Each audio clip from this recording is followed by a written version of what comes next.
जदीद दौर में जहाँ सोशल मीडिया ने दूर बैठे प्यारों और करीबी रिश्तेदारों में हायल फासलों को ख़त्म किया है, वहाँ इस दौर में तेज़ी से परवान चढ़ती बहुत सी कबाहतों और बुराइयों ने आज के इस दौर को बहुत ही नाजुक सूरत हाल से दो चार कर दिया है। पहले दौर में जहाँ बचपन भाग दौड़ और खेल कूद में गुजरता था, वहाँ अब बच्चे बेशतर घरों में सोशल मीडिया पर ही अपना बेशतर वक्त गुजारते हैं। माएँ बच्चों को मसरूफ़ देखकर मुतमईन रहती हैं कि अब उन्हें घर की ज़िम्मेदारी और काम काज में बच्चे तंग नहीं करेंगे, लेकिन वो इस बात से अनजाने में या जानते हुए भी बेखबर रहती हैं कि बच्चे ख़ुसूसन बड़े होकर अब उनकी बात, इस बात की अहमियत और उनकी इतनी परवाह नहीं करेंगे जितनी करनी चाहिए। वालिदैन और ख़ासकर माँ का बच्चे को बचपन से ही इन्हें नेक फितरत में ढालने और इसी फितरत पर परवान चढ़ाने का अहम किरदार होना चाहिए। लेकिन बचपन में ही अगर इस माँ को ये तवज्जो दिलाई जाए कि तुम्हारी बेटी ने मुनासिब लिबास नहीं पहना या फिर दुपट्टा ही नहीं लिया, तो जवाब मिलता है कि अभी बच्ची है। अगर बच्ची छोटी उम्र में नाज़ो अदा के साथ डांस कर रही है तो इस पे फ़िक्रमंद होने की बजाय फ़ख्र से उसकी खुद माँ वीडियो बनाकर अपने अज़ीज़ रिश्तेदारों और बाज़ औक़ात सोशल मीडिया पर शेयर करने में खुशी महसूस करती है। और अगर बच्ची की दोस्ती अपने हम उम्र लड़कों के साथ हो तो भी माएँ इस बात की संगीनी को महसूस नहीं कर पाती कि उनकी दोस्ती अभी से किस तरफ जा रही है और फिर कुछ नहीं होता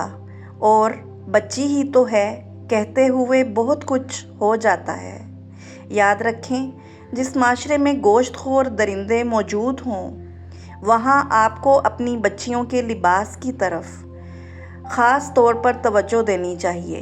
क्योंकि तरबियत के लिए इस सोच को ख़त्म करना बहुत ज़रूरी है कि अभी बच्ची है।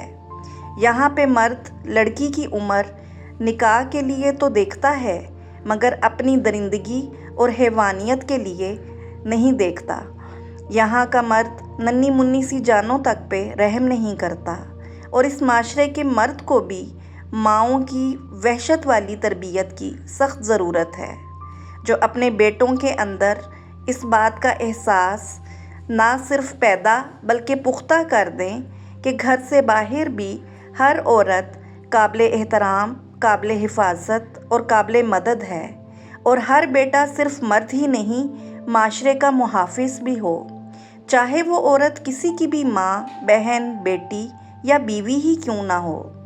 इसकी हिफाजत वो अपने घर की औरत की तरह ही लाजमी समझे, क्योंकि जो ताकत अल्लाह ताला ने मर्द के अंदर रखी है वो किसी और में नहीं,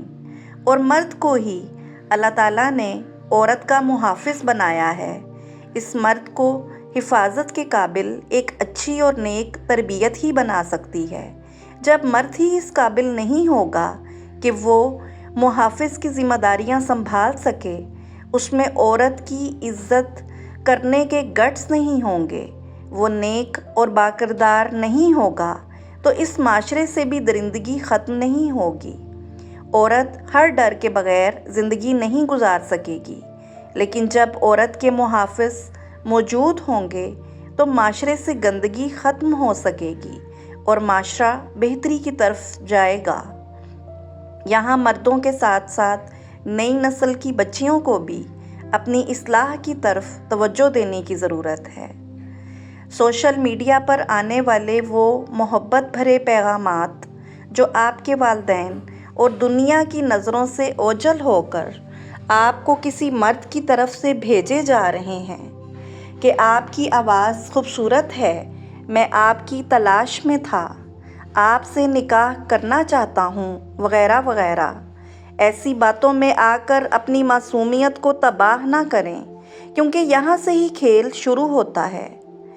एतमाद जीता जाता है और फिर अगले सारे मराहिल शैतान तय करवाता है। आपके वालिदैन ने आप पर एतमाद करके आपके हाथ में मोबाइल की सूरत में اپنی سالوں کی کمائی ہوئی عزت تھما دی ہے تو یہ آپ پہ ہے کہ اس عزت کو بلندیوں پہ لے کے جاتی ہیں یا ذلت کی گہرائیوں میں۔ پس لڑکا ہو یا لڑکی، اپنی اولاد کو اس ذلت سے محفوظ رکھنے کے لیے ماؤں کی یہاں پہ بہت بھاری ذمہ داری ہے، کیونکہ آج کا نازک دور اپنی بچیوں کو ان کے کزنز یا رشتہ دار پہ بھی اعتماد کر کے ان کے ساتھ تنہا بھیجنے کا نہیں ہے۔ برائی سے بچنے اور بچانے کے لیے آپ کو ان لاپرواہیوں اور غفلتوں کو ترک کرنا ہوگا، کیونکہ ایک اچھا معاشرہ بنتا ہی اچھی عورت اور اچھے مرد سے ہے۔